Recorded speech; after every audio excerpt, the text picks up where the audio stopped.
Bismillahirrahmanirrahim. Assalamualaikum warahmatullahi wabarakatuh. Perkenalkan, saya Rani Rachmawati dari kelas 23 AKPA. Di sini saya akan mempresentasikan bagian dari bab 14, yaitu siklus produksi. Di sini ada pendahuluan. Siklus produksi adalah serangkaian aktivitas bisnis dan pemrosesan informasi yang terus-menerus terkait dengan pembuatan produk.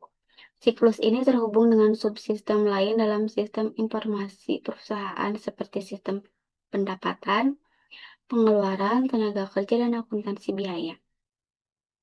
Informasi dari siklus ini digunakan untuk merencanakan produksi, mengelola persediaan, dan menentukan harga pokok produk.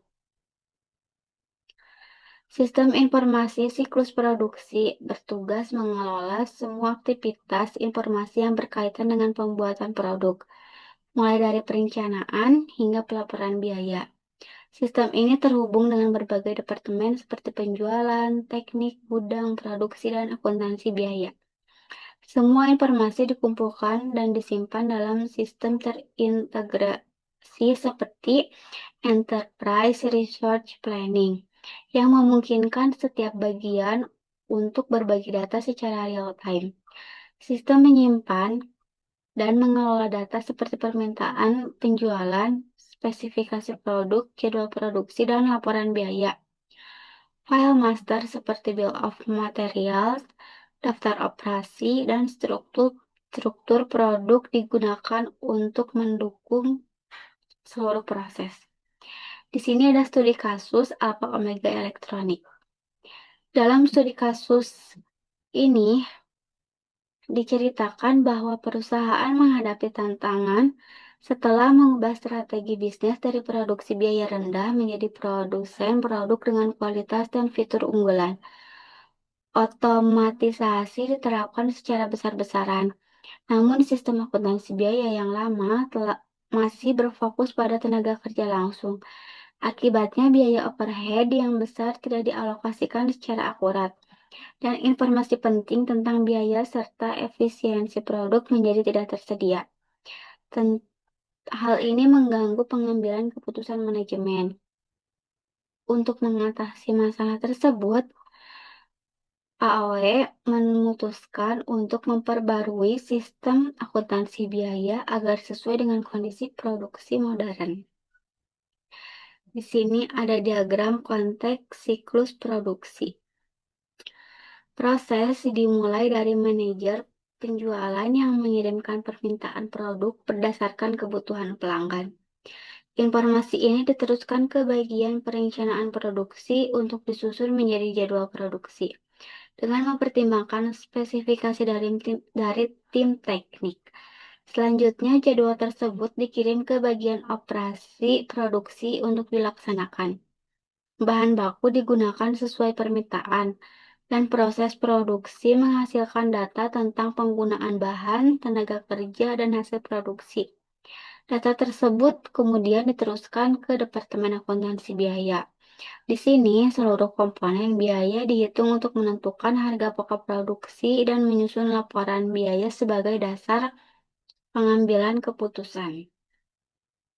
Lalu ada aktivitas dasar siklus produksi. Ada 4.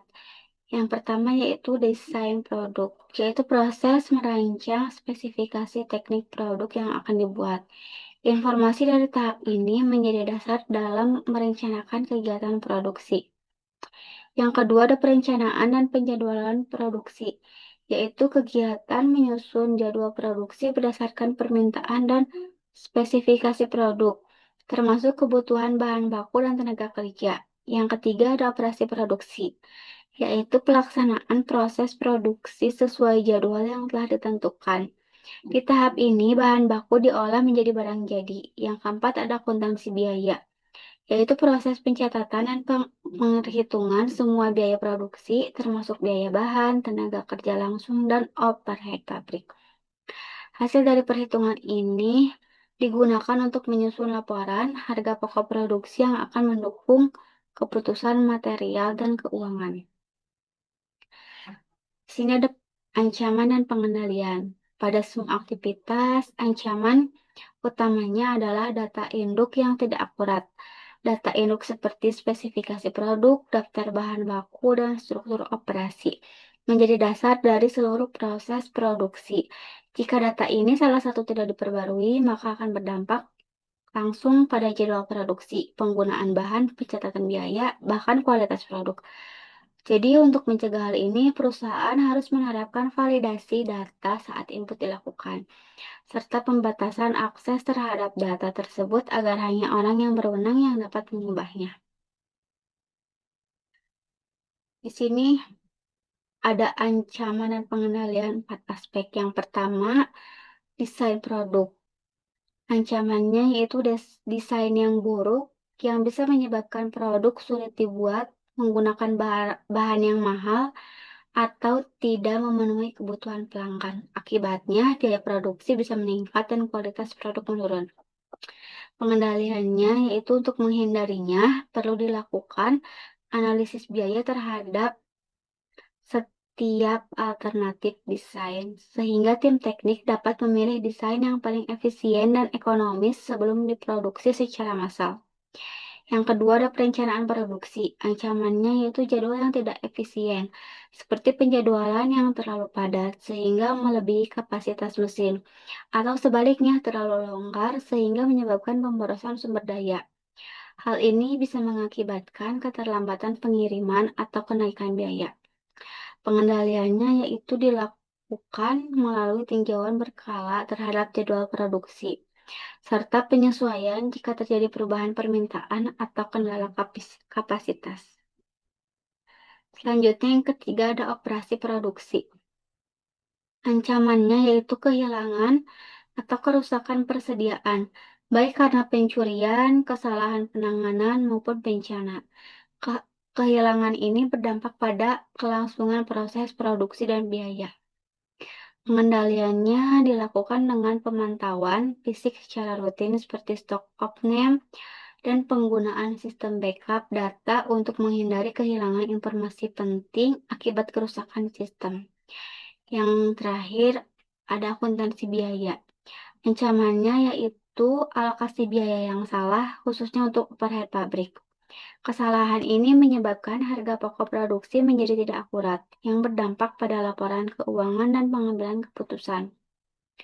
Pengembaliannya, pengendaliannya yaitu digunakan sistem pelacakan biaya otomatis seperti activity based costing atau sistem pelaporan berbasis waktu dan aktivitas yang dapat memberikan gambaran biaya yang lebih akurat sesuai konsumsi sumber daya aktual.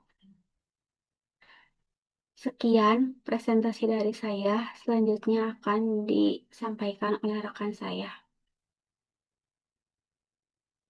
Randy dan Rifa. Assalamualaikum warahmatullahi wabarakatuh.